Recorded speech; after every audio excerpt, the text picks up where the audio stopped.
Mobil Lamborghini Sian berhenti di persimpangan jalan menuju ke arah perumahan menengah ke atas Metro City dan seorang pemuda yang mengemudikan mobil sport tersebut menurunkan kaca mobil dan berkata setengah berteriak. "Kalian pergi duluan. Aku akan menjemput Clara sebentar," kata pemuda itu. "Jerry, pergilah jemput Clara. Kami akan menunggumu di sini," kata seorang pemuda sebaya dengan Jerry dari dalam mobil Audi R8. "Ya sudah kalau begitu," kata Jerry lalu segera berbelok ke kanan menuju ke rumah Draco untuk menjemput Clara. Tidak sampai 20 menit, mobil Lamborghini itu telah tiba dan langsung berbelok ke kanan menuju Bukit Metro diikuti oleh rombongan mobil yang terparkir di bahu jalan. Iring-iringan mobil sport yang dikawal oleh puluhan mobil Mercedes-Benz dan BMW itu akhirnya tiba juga di sebuah bangunan megah nan mewah di bagian utara Metro Hill tersebut. Ketika melihat mobil yang baru saja tiba itu, tanpa banyak tanya ini dan itu para penjaga langsung saja membukakan pintu pagar dan menunduk dengan hormat sambil mempersilahkan rombongan itu untuk memasuki halaman villa yang luas tersebut. "Selamat datang Tuan Muda. Silahkan Tuan Muda," kata para pengawal itu dengan sangat hormat. "Terima kasih," kata Jerry lalu memarkir mobilnya di halaman parkir. Ketika itu Jerry juga melihat bahwa beberapa mobil yang dia kenal telah terparkir di depan sana. Berarti ayah angkat dan Tuan Syam telah sampai duluan," kata Jerry bergumam dalam hatinya. "Ada apa Jerry?" tanya Rian. "Tidak ada apa-apa. Mana yang lain? Suruh mereka keluar dan kita akan masuk menemui kakekku di dalam," kata Jerry lalu segera membukakan pintu mobil untuk Clara.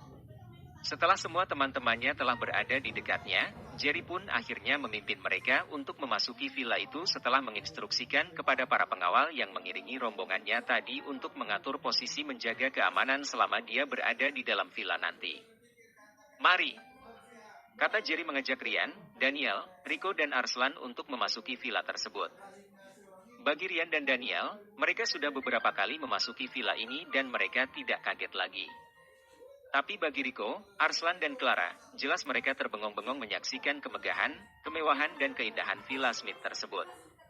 Pantas saja dia disebut sebagai kaisar di Star Hill oleh Rian dan Daniel. "Lihat saja Kak, betapa megahnya villa milik kakek Jerry ini," kata Rico sambil mencubit tangan Arslan. "Iya. Seumur hidupku, ini adalah kali pertama aku memasuki istana seperti ini. Ini jelas berbeda dengan Lotus Mansion," kata Arslan berdecak kagum. "Hei, apa yang kalian bisikan? Apakah kalian memuji villa milik kakekku yang sudah usang ini? Lihat ketika proyek real estate di Country Home selesai. Bukit Metro ini tidak ada apa-apanya," kata Jerry tanpa bermaksud sombong. Sementara itu Clara merasakan kegugupan di dalam hatinya ketika akan bertemu dengan kakek Jerry. Ini adalah kali pertama dia akan bertemu langsung dengan Tuan Smith dan Tuan William. Sebagai seorang yang dari sejak kecil dididik dengan cara keras oleh kakek Malik, Clara tidak pernah merasa gugup walaupun dikeroyok oleh banyak orang. Tapi yang ini sangat berbeda. Entahlah. Pada saat itu, sangat sulit untuk menggambarkan perasaan hatinya. "Ada apa sayang? Kau tampak pucat. Apakah kau baik-baik saja?" tanya Jerry kepada Clara. Aku sangat gugup. Entah mengapa hatiku merasa tidak tenang," kata Clara. "Tenangkan dirimu dan jangan gugup. Ada aku di sini," kata Jerry sambil menggenggam tangan Clara untuk menguatkan hati gadis itu. "Aku takut Kak," kata Clara. "Tenanglah. Bersikaplah sewajarnya. Semua akan baik-baik saja," kata Jerry lagi. Wajar dia sangat gugup Jerry. Kali ini yang akan dia temui adalah orang terpandang, terkaya, berpengaruh sekaligus adalah pengganti orang tua MU. Bagaimana dia tidak gugup? Kata Arslan yang mengerti benar suasana hati Clara saat ini. "Clara, ingat.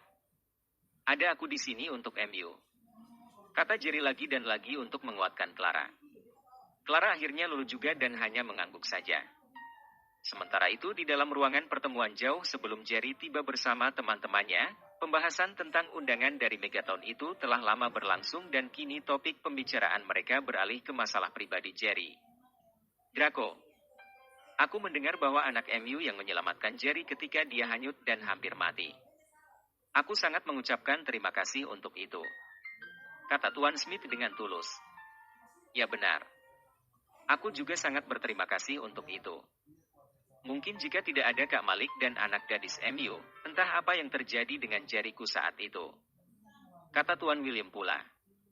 Apa yang Anda katakan Tuan Besar? Itu hanyalah sebuah kebetulan belaka. Aku juga mendapat hikmah atas kejadian ini. Bukan maksudku bersyukur atas musibah yang menimpa terhadap diri Jerry ketika itu. Tapi, berkat itu jugalah aku bisa bertemu kembali dengan anak dan istriku setelah berpisah selama 22 tahun. Kata Draco berbicara merendah sambil tersenyum tak enak. Ya. Aku sangat bersyukur mengetahui bahwa Jerry masih hidup. Namun ada satu hal yang menjadi kekhawatiranku, Draco. Kata Tuan William. Apakah itu Tuan Besar William? Maaf jika saya memberanikan diri bertanya. Kata Draco. Aku mendengar bahwa antara cucu kami dan anak gadis MU telah terjalin keakraban. Maaf sebelumnya, Draco. Jika keakraban itu didasari oleh hubungan seperti kakak dan adik, aku tidak masalah. Seperti hubungan MU dengan Wilson. Tapi jika hubungan itu didasari dengan rasa cinta, maka itu sangat mengkhawatirkan bagiku. Kata Tuan William. Benar sekali Draco. Ketahuilah bahwa kami ini sebenarnya ingin menjodohkan Jerry dengan cucu sahabatku ini Lorna. Karena dari segi bibit, bebet dan bobotnya sudah jelas. Namun apalah daya bahwa ternyata Lorna itu ternyata telah menjalin hubungan dengan cucu sahabat kami juga yaitu Ivan Patrick. Dan tidak mengapa, karena kami memiliki banyak kandidat yang baik dari segi kekayaan, kekuasaan, dan kemuliaan yang setara dengan kami. Jadi, aku berharap kau bisa memahami apa maksud dari kekhawatiran kami ini. Kata Tuan Smith pula. Dek. Berdegup jantung Draco mendengar perkataan kedua tuan besar kakek Jerry itu. Namun dengan senyum mengibah, Draco hanya bisa tertunduk dan tersipu mendengarkan perkataan halus itu. Mendadak rasa rendah diri menyelinap di lubuk hatinya dan terus menusuk ke dalam palung hatinya saat ini. Dia jelas tahu diri. Mana pantas burung gagak berdampingan dengan burung merak. Tuan Syam yang sejak masalah ini mulai dibahas hanya diam saja, melirik kasihan ke arah Draco. Andai orang lain, sudah pasti leher kedua orang tua itu telah patah oleh Draco. Tapi kali ini berbeda. Dia juga tidak dapat membantu sedikit pun untuk membela Draco. Maafkan saya yang lalai dalam membendung anak gadis saya Tuan. Lain kali saya akan lebih hati-hati lagi. Kata Draco sambil menatap ujung kakinya. Dulu ketika kau bersama dengan Wilson, kau telah mendapatkan segalanya dan aku tidak pernah melarang kau memanggil kakak angkat kepada mendiang putraku yang malang itu. Bahkan orang-orang juga terkadang memanggil MU dengan sebutan Draco William. Tapi itu juga tidak pernah aku permasalahkan. Tapi kali ini berbeda. Sangat berbeda. Kau tahu bahwa untuk menguasai dan merajai dunia bisnis, seseorang itu selain memiliki pondasi yang kuat juga harus memiliki koneksi yang kuat pula. Seperti kerajaan kuno zaman dahulu. Raja A akan menjodohkan putrinya dengan Raja B atau dengan putranya untuk membentuk sebuah aliansi. Dan kami ingin membentuk sebuah aliansi yang kokoh dan meninggalkan sebuah warisan dengan pondasi yang kuat sebagai pijakan yang bisa mendorong Jerry untuk berkembang lebih besar, lebih tinggi dan tinggi lagi. Karena tanpa pondasi yang kuat, sebuah bangunan akan runtuh. Aku yakin kau bisa mengerti maksudku itu. Kata Tuan William. Mereka terus menekan Draco tanpa mereka sadari beberapa pasang mata menyaksikan dan mendengarkan apa yang mereka katakan di dalam ruangan itu. Saat itu Jerry, Clara, Ryan, Daniel, Rico dan Arslan sedang berdiri di balik pintu dengan mata berair. Ketika Jerry akan melangkah memasuki ruangan tersebut, satu tangan halus menekan pundaknya membuat Jerry segera memalingkan wajah ke arah pemilik tangan tersebut. Sayang, jangan marah. Tahan emosi MU. Jangan dilawan dan biarkan saja. Anggap kau tidak pernah mendengar apa yang mereka katakan. Kata pemilik tangan lembut itu. Thea, tapi saat ini menghadapi musuh MU lebih penting daripada harus membantah. Jangan marah. Jangan emosi. Kendalikan dirimu. Kata gadis itu lagi dengan lembut membuat Rico yang keras, Arslan yang tegas, Daniel yang gokil dan Ryan yang selalu tenang menjadi menangis berjamaah. Aku bersumpah dengan nama mendiang ayahku dan aku bersumpah atas nama mendiang ibuku. Aku tidak akan pernah lagi bisa mendapatkan seseorang yang benar-benar menjadi pelengkap dari kepingan-kepingan hatiku selain dirimu. Kata Jerry sambil menyeka air mata di pipi Clara. Sudah, jangan seperti itu. Bagaimana kau ingin menemui kakek MU jika matamu merah seperti itu? Ujuk Clara dengan sangat lembut. Iya, kau tenang saja. Aku juga sudah terbiasa seperti ini. Yang terpenting adalah berusaha menjauhkan perusahaan dari segala bentuk gangguan yang ingin menjatuhkannya. Setelah itu, dari miskin kembali ke miskin. Kata Jerry. Berulang kali Jerry menarik nafas dalam-dalam dan menghembuskan dengan tenang untuk sekedar menenangkan dirinya. Ingat, Kak. Jika kau benar-benar tulus mencintaiku, berusahalah untuk tetap tenang dan tidak mendurhakai kedua kakek MU itu. Bisa kan? Tanya Clara. Bisa. Aku berjanji pasti bisa. Kata Jerry lalu menggandeng tangan Clara kuat-kuat dan mengajak Ryan, Daniel, Rico dan Arslan untuk memasuki ruangan pertemuan itu. Kek, aku datang. Kata Jerry dengan senyum lebar ketika dia memasuki ruangan itu dan disambut dengan pelukan hangat dari Tuan Smith, Tuan William, Tuan Patrick dan Tuan Walker. Tuan Sham. Sapa Jerry kepada Tuan Sham yang berdiri mematung. Ayah. Kata Jerry membungkuk meraih tangan Draco lalu menciumnya. Selamat datang Tuan Muda. Kata Tuan Sham sambil tersenyum. Kau telah tiba, Jerry? Tanya Draco sambil mengelus rambut pemuda itu dengan perasaan bercampur aduk.